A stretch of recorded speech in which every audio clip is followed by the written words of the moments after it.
so I have to put it over here because the funny thing is, somebody yesterday said that you're going to hear things over and over again, and today there were a lot of them. So Donald Trump said that anyone who thinks my story is anywhere near over is sadly mistaken, and I totally agree with him. So thanks for letting me share a paragraph of mine. I'm originally from Ansley, Nebraska. I know you've heard of it. And the sign says there's 555 people that live there in the giant metropolis. And most are surprised that I grew up on a farm too. So Jessica, where are you? Yay, farm girls. So I learned to drive at like age 6 or so. And I got to chop musk thistles. If you don't know what that is, look it up, Google it. It's a very pretty flower that I learned to not love. And I watched the birth of many animals. They were usually, I would wake up and my dad had stuck a baby calf in our bathtub because it was snowing and it needed to warm up. So that's how I grew up. And you know what? When summertime came, I never wanted school to be out. I didn't like school, but I didn't want school to be out because that meant work for me. Yes, and I was so jealous of all my friends who got to go to the pool, and I was usually just in a pool of my own sweat. And most disciplines, though, they don't feel joyous at first, but they bring joy later. And little did I know that growing up as I did was one of the best ways to mold me into being a woman of integrity. I had grit and perseverance. And I learned the art of discipline, completing the job when finished, not when a clock would strike and tell me that I could stop. So I began my Mary Kay business as a college student, signing my agreement the day before I moved to Omaha. I was transferring to a different college. And I remember, here's a really good lesson. Annika Krafka is my senior. Yay, give her a round of applause.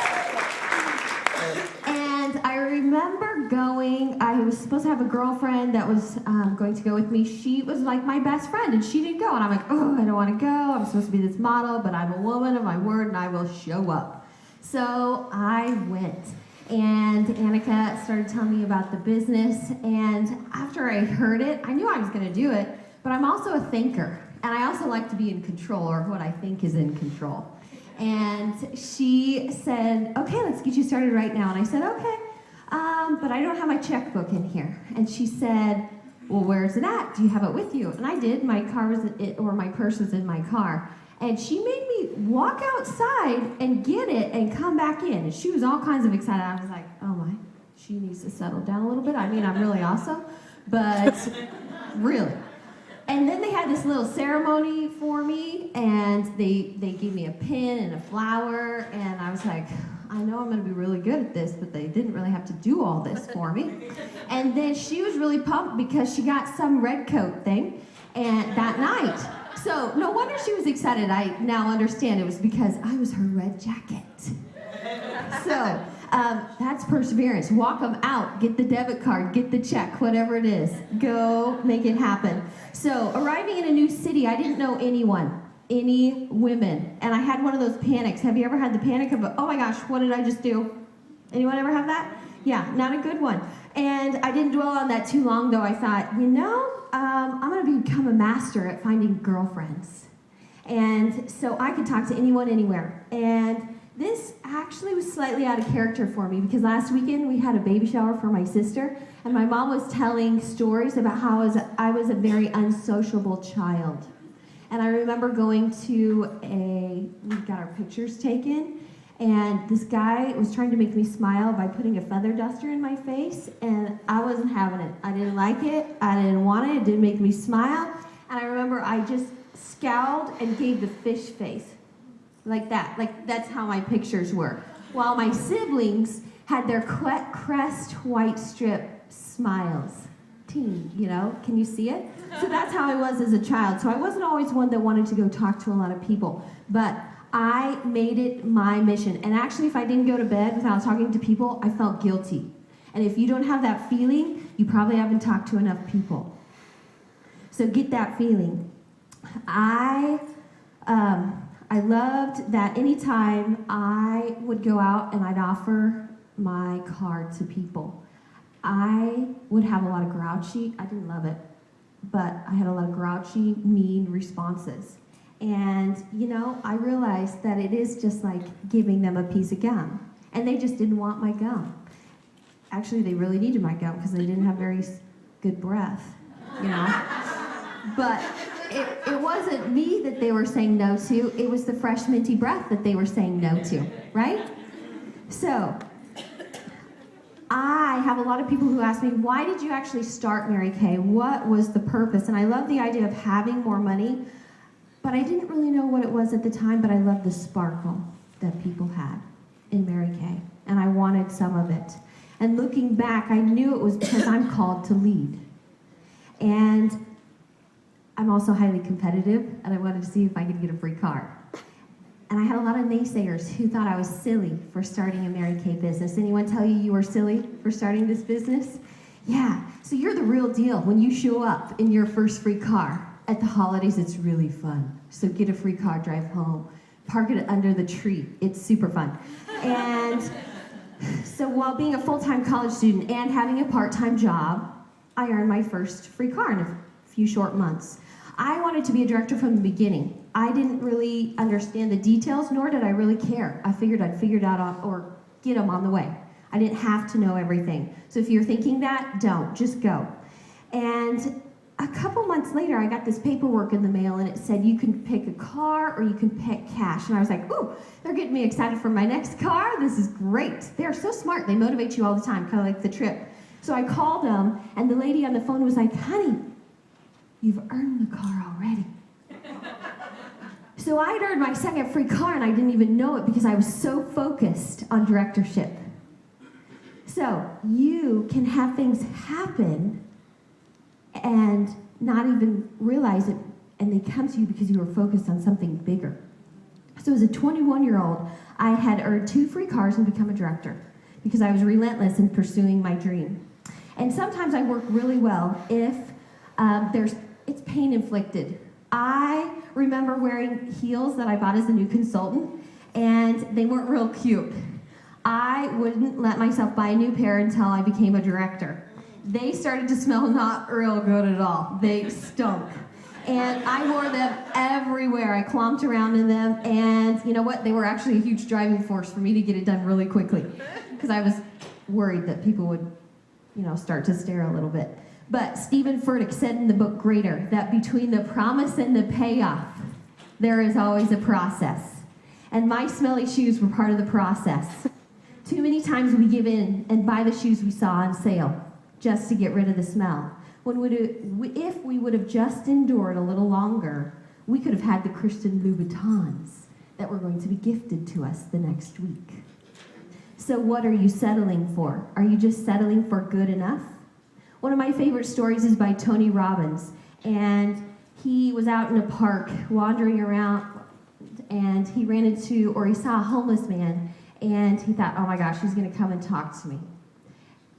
And what do you know, whatever you throw out there usually comes back to you.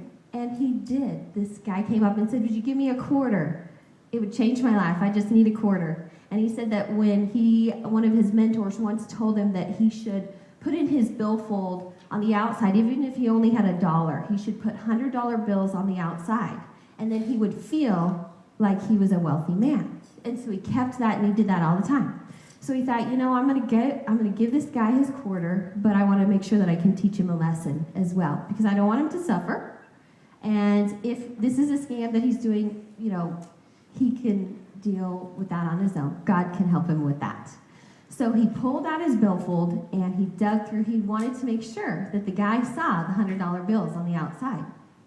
He dug through, and he saw the guy's eyes dart down and up at the quarter that he had found and the $100 bills. And he put it back into his pocket, and he handed the guy his quarter. And he said, life will give you exactly what you ask of it. What are you asking? So people change usually for 2 reasons. The first one is a life-changing event, whether it's a happy one, maybe a wedding, maybe a baby, maybe you came to an event like this. You are surrounded by people of influence. So that's one. Number 2, people change because they're bouncing at the bottom. Bouncing, and they're tired of hanging out down at the bottom. So those are two big reasons why we will change. In August of this year, I had a life-changing event. I vividly remember driving down the road, and I received a message from my girlfriend, who's basically another sister of mine. She and her husband were in the hospital as they had gone in for, or he had gone in for, a seemingly routine surgery to remove his enlarged kidney. After the surgery, he had gone into cardiac arrest, and they had performed CPR on him for 30 to 40 minutes, finally gaining a heartbeat, but there might be brain damage. Immediately after receiving word, I went up to be with her. They couldn't stop the bleeding, and he went through over 300 units of blood products, depleting the blood bank in that area. So please go donate. He coded again that day, and again they started his heart. The next day, he had his third cardiac arrest, and the doctors told us that he was in the fight of his life and he wasn't winning. He passed away at 32, leaving his gorgeous wife, Haley, their 2-year-old daughter, Reagan, and a baby on the way, a boy, due in February. I'm eternally grateful for Mary Kay for endless reasons. But I wouldn't have been there for her if I didn't have the flexibility of this position. I wouldn't understand what she experienced if I hadn't been there, watching the doctors walk toward us, we praying, and holding our breath, hoping for good news. I might be a bitter, maybe unforgiving woman, mad at things like taking such a young life, if Mary Kay hadn't helped to strengthen my faith first. I wouldn't have the coping skills or even the want to return to any kind of a job or any kind of work if I weren't involved with the best company, doing something I love and helping other women feel beautiful.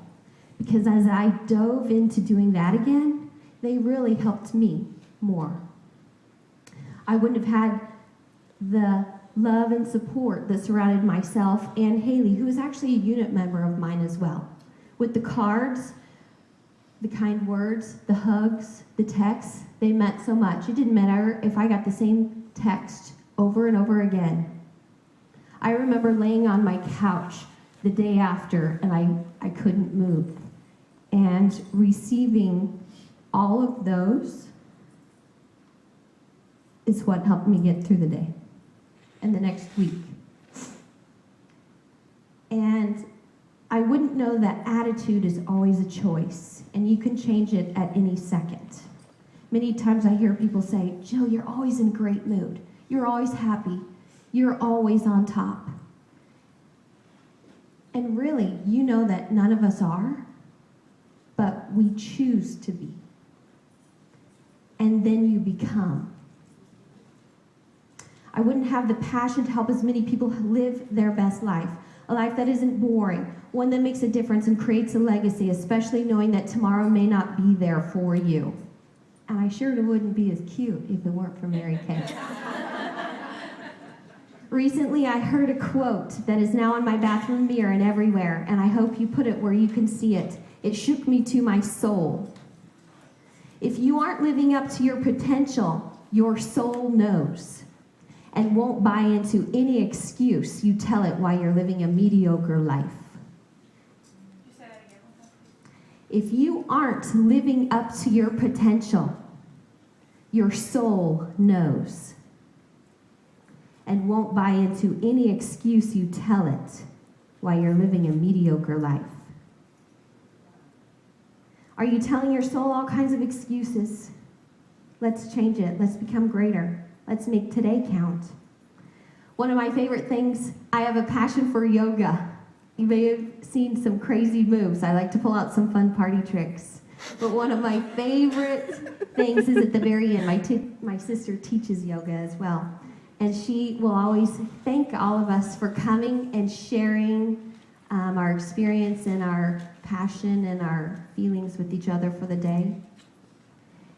So may the light in me honor the light in all of you.